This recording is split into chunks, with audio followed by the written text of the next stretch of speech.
Good evening. What a pleasure to be here again.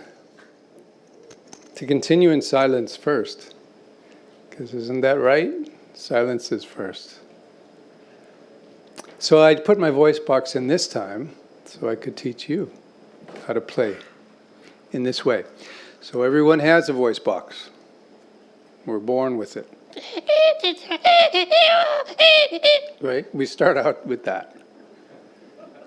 We didn't learn how to take a voice box out, but now we can, now that we're grown-up babies.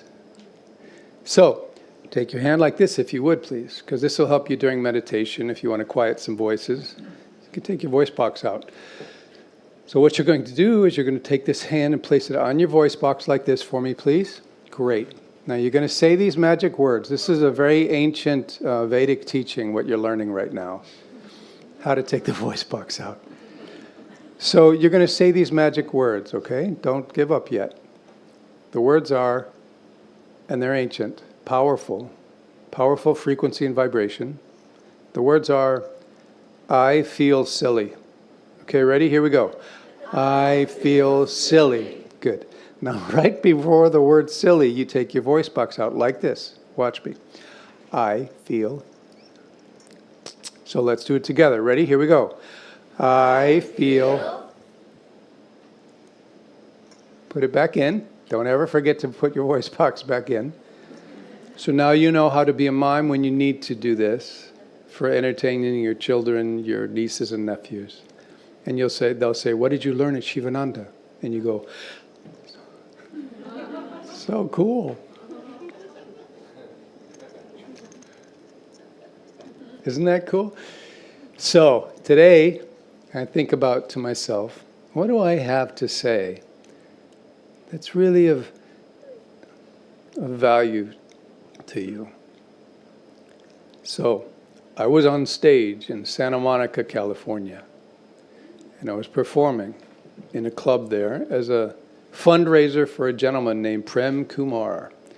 And he had walked under the premises of, under the pretext of Gandhi's belief that we are one humanity. And so he walked around the planet for 4 years with no money and no food, depending on the goodness of humanity. It was not easy. That night in Santa Monica, it was a fundraiser, and I was performing along with some other beautiful musicians. I finished my performance, which was a story about war and peace. And he came up to me afterwards, Prem Kumar. He was a young man from India, and he said, would you like to travel with me in India? And we go to the towns. We will be doing the salt walk. We'll be following Gandhi's footsteps. And we will be performing in the towns and villages, walking across this part of India. And I said, of course. Let me check my calendar, but sure. And I went with him. In Ahmedabad, which was where Gandhi's ashram is maybe perhaps still, we began the walk. There was a time when I had to leave because I had performances in Hong Kong with a partner. And so I had to leave mid-walk, and I went to Delhi. I wanted to see the Taj Mahal. I had an extra day and a half, I think. So I got on the bus, and I was about this tall over everyone else at the time on the bus. And I got down to about an hour out of Agra, where the Taj Mahal is, and something began to happen in here, in my belly, inside. It felt like a knife had been stuck inside my belly. It was a deep pain, and it went away. About 10 minutes later, it happened again, and a little bit longer.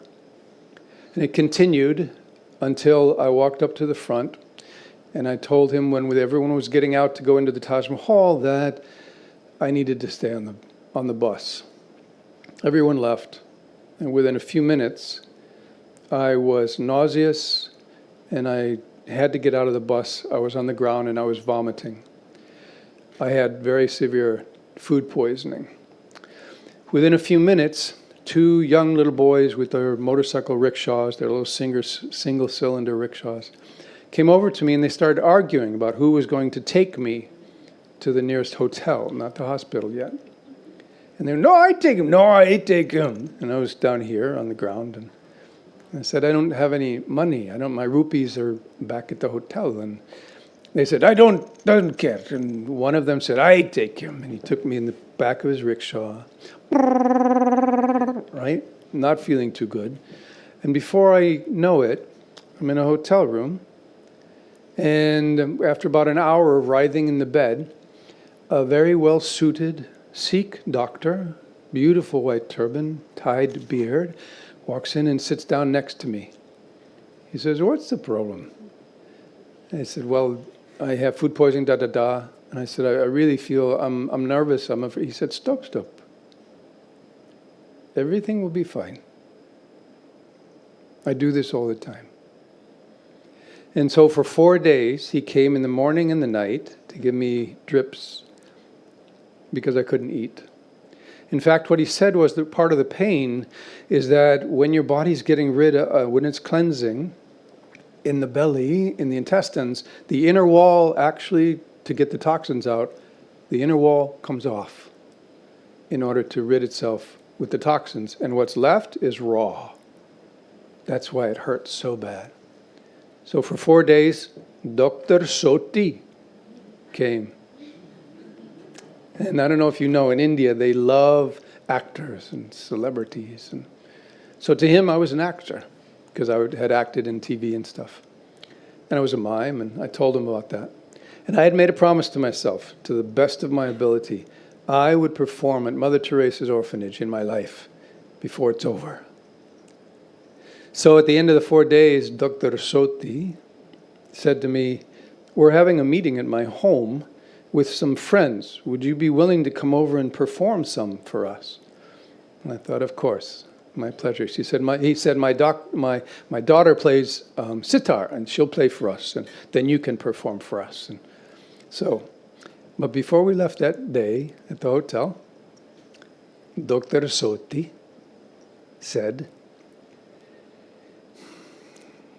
I am a doctor. He said, I'm sorry to ask this, but I am the doctor here in Delhi at Mother Teresa's orphanage. Would you be willing to perform a little for the children? I didn't know there was a Mother Teresa's in Delhi. So I performed for the children at Mother Teresa's in Delhi, at her orphanage.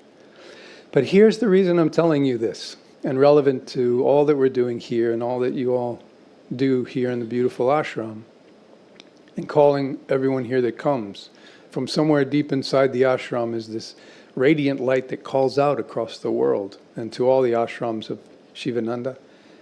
The reason I'm telling you this story is every time Dr. Soti was there, he was quiet for a long time at the drip. And what I felt like he was saying was, everything is perfect. Allow it to be so. Allow it to be so. Not perfect. I don't think he meant perfect in the sense of perfect as opposed to imperfect or a dual meaning. I think he meant it is as it is. Allow it to be so. And this hit me because the rest of the story is even more intriguing, because he gave me we performed that night, and his friend who owned the Ashok Hotel, which is all kind of like a five-star hotel, his friend asked me if he could have my recorder, because I was recording I've always been a video and creator, and I had my 35 millimeter camera. And his friend who owned the hotel said, do you mind? I would love to have those. Could I buy them from you? And I said, no, of course, thank you. I would be happy to have you buy them, but I need them for my trip. That's kind of what I do.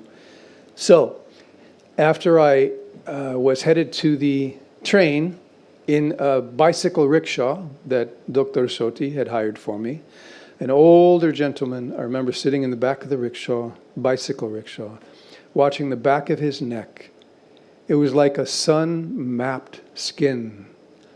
And as he was writing, the muscles would go on the back of his neck. I was watching his neck. And I was watching the children and hearing the freshness, hearing the sounds and smelling the freshness of the air. Because if you've ever been really ill, you know that when you're finally back and resilient on some level, everything feels new. So there I was, just riding in this bicycle rickshaw with this gentle elder man, riding probably as he had for years. And then I realized I didn't have money for the train back to Delhi. And I remember Dr. Soti. He said, everything is perfect, allow it to be so. So I thought, okay, Dr. Soti, let me see how this works. So there I am, this older gentleman doing his thing. And I'm thinking, and this is why this is relevant to us here in the work we're doing, I decided that the answer to that dilemma existed, I just didn't see it yet. That was it. So I was writing going, okay, my money exists. I don't see it yet. But it wasn't, I don't see it yet. It was just, it exists. It's in the ether. It's in existence. I don't know yet. And then it happened. I remembered, oh, the owner of the Ashok Hotel, he wanted to buy my recorder and my camera. That's the money. But you realize I had to let go of my ownership of identity that I'm recording and this is what I'm doing in India, da da da. So I thought, and I asked the man if he'd go back to the Ashok Hotel, not back to, but to it. So we went to the Ashok Hotel, I went to the counter, and I said, I'm here to see Mr. So-and-so, I didn't remember his full name. And the counter person walked away and came back and said, he said, go into the restaurant, please help yourself to whatever you want on the menu. I was kind. So I went in and had some soup for soothing my stomach. And then he came in with his wife and he sat down. And he said, David, glad to see you. And I said, I'm embarrassed because you asked to buy these two things. And I had said no, but I actually would like to sell them. He said, why are you embarrassed? You want to sell, I want to buy. It's perfect. Nobody would let me fall into a problem. So I sold it. I'd calculated what I needed for the train ride back and for the hotel, because it was having my luggage in Delhi while I was down here healing. And so I got I got to the train station, and I had scheduled my new flight for that night. The train, if you've been to Delhi or Mumbai or anywhere, was 1 hour late, 2 hours late, 3 hours late, and then it came. I got on the train, but I had to keep remembering, 3 hours late, everything is perfect, allow it to be so. Okay, so I'm on the train, I get back to Delhi, I get my luggage, I pay the hotel, and then I don't have enough rupees to get to the airport that night, and I'm already really running late. So I ask all the people outside who have the rickshaws, and they all go, no, this is not enough money. And then another young little, God bless the youth, another young little rickshaw driver, I take you. So we get in, and we're leaving town, it's getting dark, very dark outside of Delhi, if you take the certain roads. Very dark, one light over the highway, passing about every half mile. Pretty dark. And then the road that turns off to the airport. And there's a barrier and a person there standing, no! Go further. So our road was Dr. Soti. Everything is perfect. Allow it to be so. He was right there. Another light's coming up and suddenly it goes.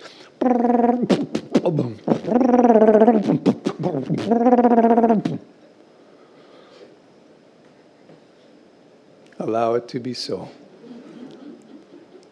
So this young guy, he unscrews the top above the single cylinder. There's a wire on it. He says, hold this.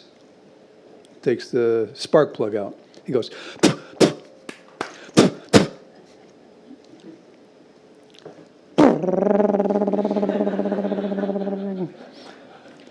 pretty soon on the horizon I see a glow, and it's the Indira Gandhi airport. So we arrive at the airport very close to my departure time on an international flight. I was going to Hong Kong. And it looked like a movie set, bright, but no one was around. I didn't see maybe a couple people far away. And I got to the departure gate, not the gate, but the departure counter. There's no one there. Not a lot of time left for me to get on this international flight. Dr. Soti, are you still here? Okay. Hello? And this little Indian gentleman speaks to me and goes, yes? I said, I'm on the flight. I know it leaves in a few minutes and it's customs and all that, but maybe we have to reschedule. He said, what? You're on the flight, so you're on the flight. So he did what we needed to do, and he got me onto my flight. And I'm sitting down. It was one of those pristine airlines like Virgin Airlines or Swiss, or just pristine leather, perfect, which was very different to my body from what I'd been through. So I was sitting there just in awe, just looking at this purity of cleanliness. And then about 5 seats in front, I see the back of a head. That was the back of the head of my musician friend from Santa Monica, who had also gone on that trip with me and the walk across India. See the back of his head. Before we depart, I get up and I go, Harold. He goes, whoa, hi, whoa, you okay? Because I was pretty gaunt. And I just told him a little bit. I'd gotten sick. He said, oh. And I remember I didn't have any more rupees. I didn't have money. My bank card was out. No access to cash, to monetary capacity. He goes, you need like $100 or something? You can pay me when you get back to the U.S.? I said, that would be nice. Everything is perfect. Allow it to be so. Thank you. And I went on to Hong Kong, and where I was supposed to go to be with my partner. He was a magician, and I was his silent partner in our skit that we were performing around Hong Kong. And I called him on the phone from the airport in Hong Kong. And I said, I'm really sorry. His name was Dr. Penguin. He looked a little bit like a penguin. He had a belly, and this was on purpose, and he had a top hat. And I said, Dr. Penguin, Wong Chuk was his name, but he was from the U.S. Been traveling in Asia, using his magic to travel, you know. And I said, I'm sorry, Dr. Penguin, I have been out of touch. I've missed the last 4 shows for the 4 days we were scheduled. I'm really sorry. I said, I've been in India. And he said, and he started laughing. He said, yes, India, she will do that to you.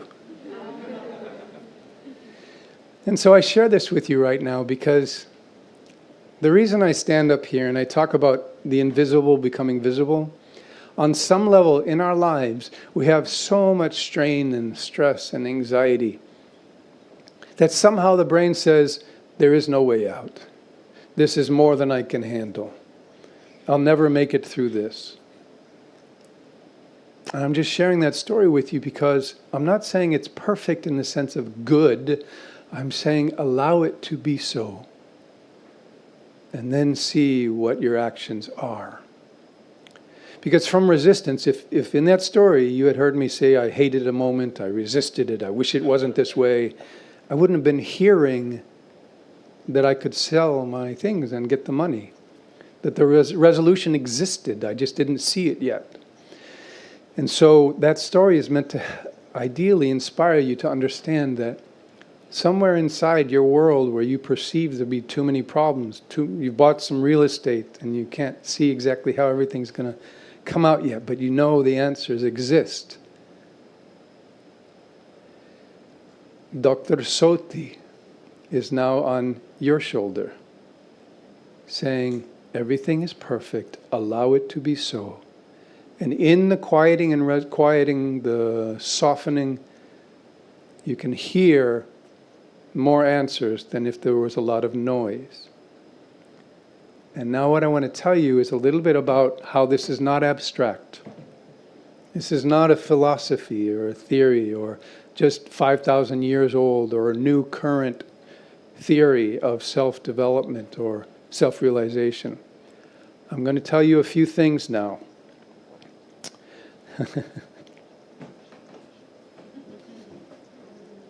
Thank you for offering. what I'm about to read to you is something that I don't think you'll be able to fathom. And it's meant to be that way. So I will explain.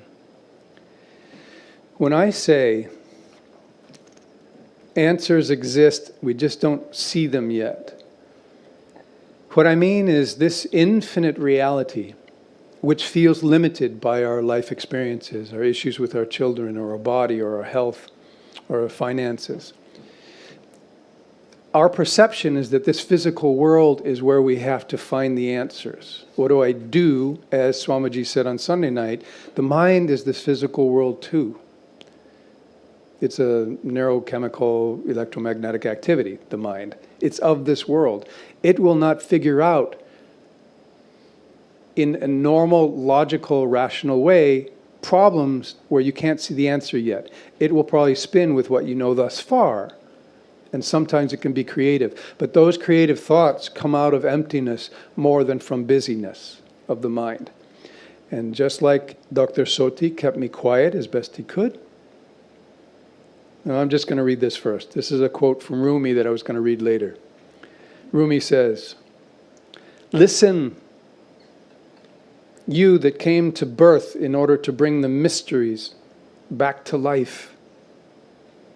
All of you who came to life to bring the wonder back, your true voice makes all the creatures in the world very happy. Your true voice, not the one that's hiding behind what you are perceiving as your limits or not enoughness. Your true voice makes all the creatures in the world very happy." Like the little cat who was done with my show. He was out. Oh, he's back here? Oh, good. He had to sneak in, though. He had to keep his ego intact. So Rumi continues, "So please, begin to speak and even sing from that place in your heart." He's referring to the true you, the you that feels not needing to hide anymore. It doesn't mean you have to become an extrovert. It just means don't be afraid of being. Don't be afraid of being. Because we hide even our beingness, our presence. So it's not a behavioral modification. It's not saying, now behave this way. It's just saying, don't be afraid to be here. You that came to birth in order to bring the mysteries back to life. It's so beautiful. But he ends by saying this. "So please begin to speak and even sing from that place in your heart and tear the veil off this moment of becoming." So wherever you have your greatest sadness, your greatest pains, your greatest wishing you weren't here, or someone else wasn't here, wishing something was different, that is a part of becoming, but don't stop. Tear the veil off and continue becoming. Being and becoming. That was Samuel Avital, my mimes teacher, when I was 20. The same thing. But what I'm going to read you now is this. I am very much about the body. I don't know if you noticed, but I love being in this thing, the skin.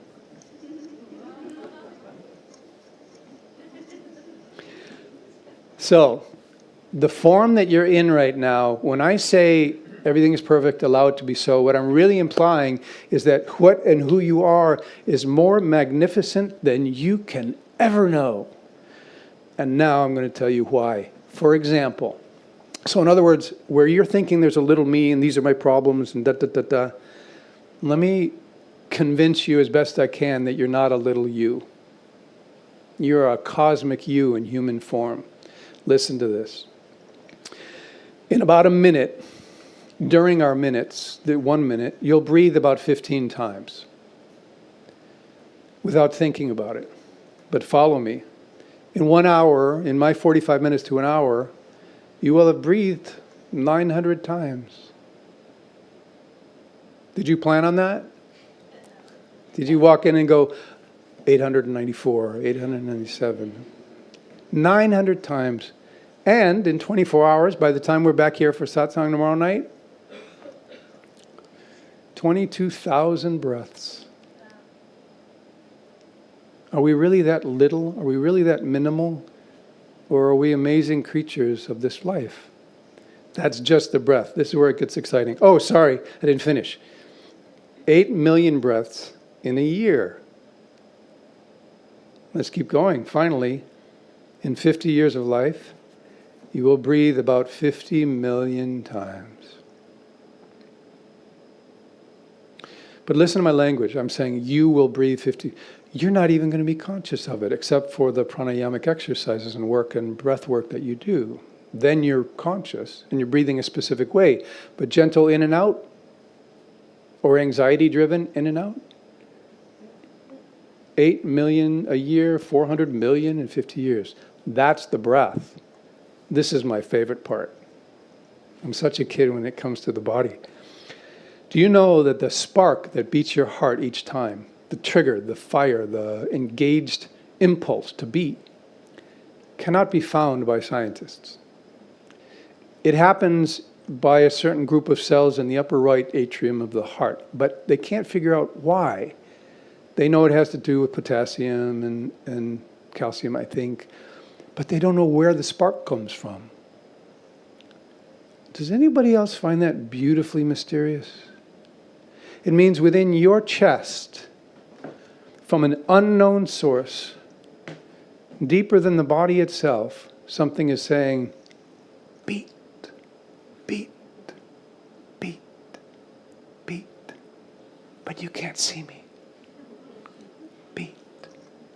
Something is doing that now. This infinite source of life, which is creating all things and is all things, is beating your heart that way. But not just one beat. In one heart, in 1 minute, you breathe. I mean, your heart beats about 60 times. Just about. Right, that's a special effect I have here.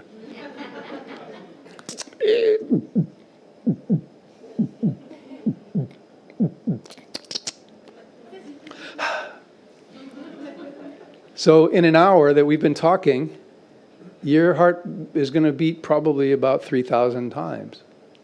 Just while we're here tonight. In 24 hours, by the time we get here tomorrow, 86,000 heartbeats. Any one of these I could meditate on and disappear. In a year, 3.5 million heartbeats. Depending on how anxious you are, probably. It speeds up, comes down. But keep following me here.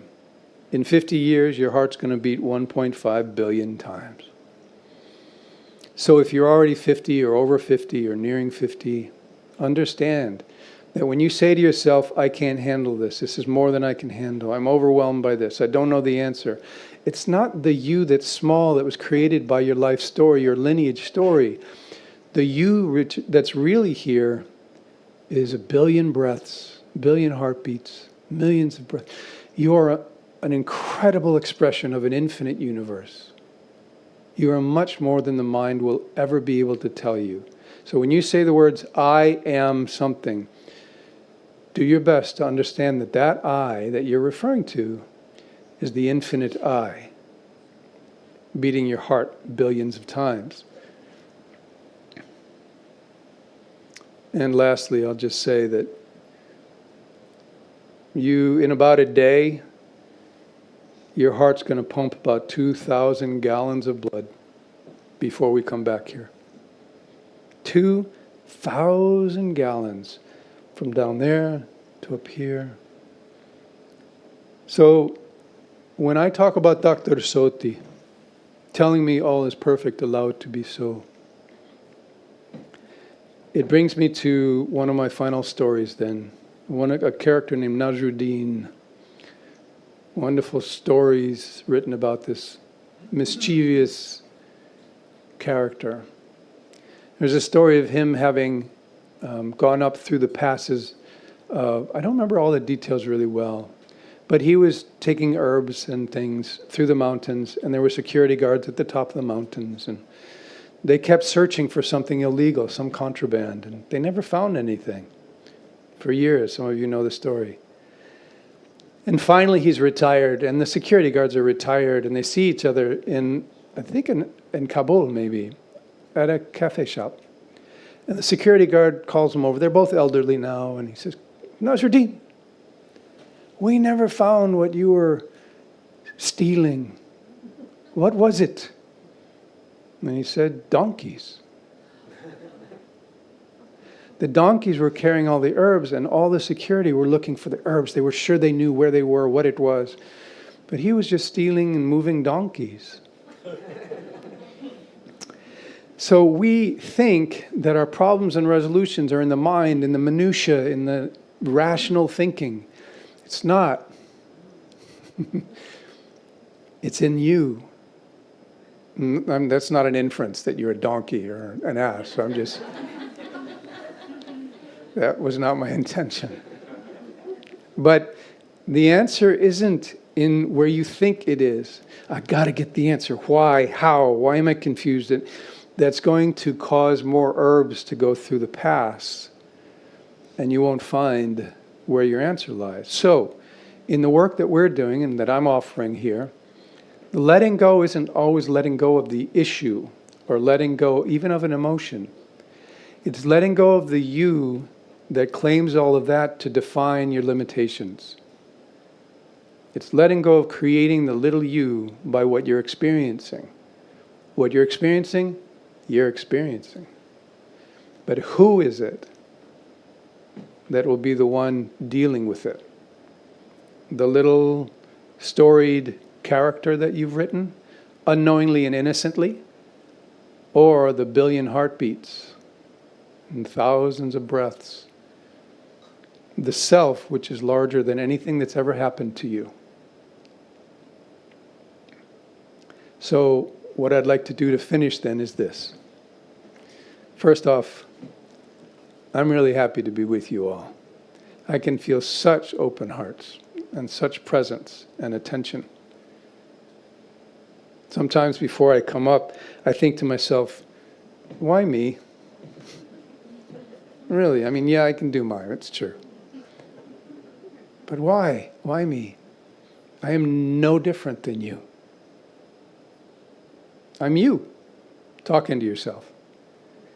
In fact, if you want to do something kind of interesting, look at my form up here and experiment for a minute. See if, for just a few seconds, you can look at this looking back at you and imagine that in reality, you're looking at just another form of yourself, looking back at you. Experiment.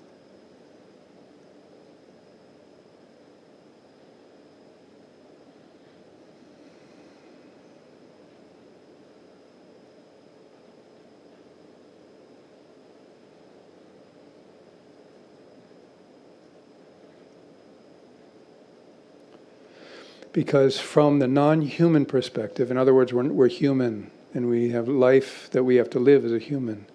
But as the consciousness perspective, what I just did with you is actually the truth.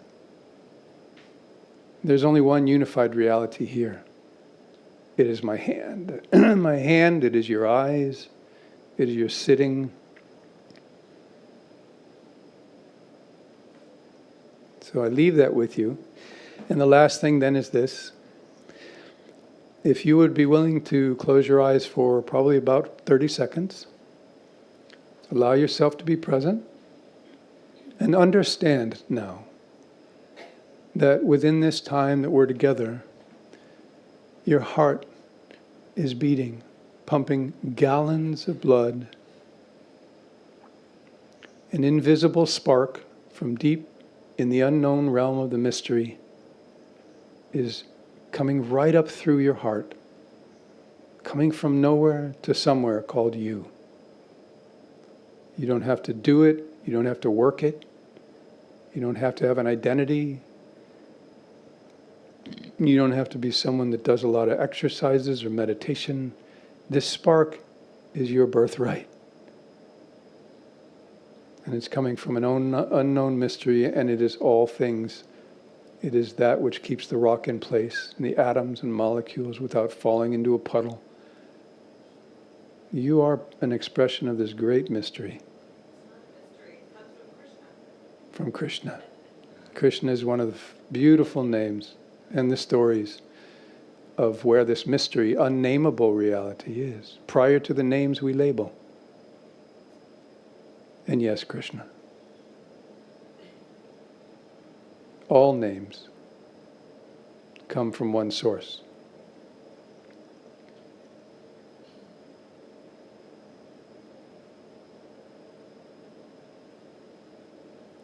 There's nowhere to go, nothing to do, and no one to become. You are already that which you were always meant to be.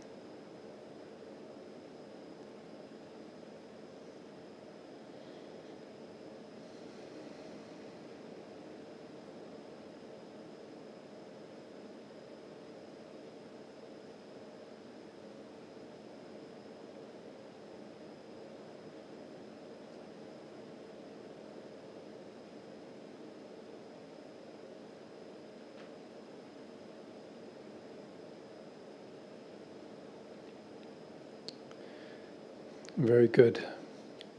So to all of you, to each of you individually and collectively, the one that you are and each of you, my heart is wide open. I will bring you to my rest tonight, and I hope you get to rest tonight well and bring everything that came through tonight into your heart, and I hope it continues to serve you well. Those of you that I'll see tomorrow in the workshop, I look forward to seeing you then. And if you want to know more about what I do, my website has all that. It's just my name. So feel free to go there if you wish. Beyond that, Om, Om, Om. Bye. Thank you.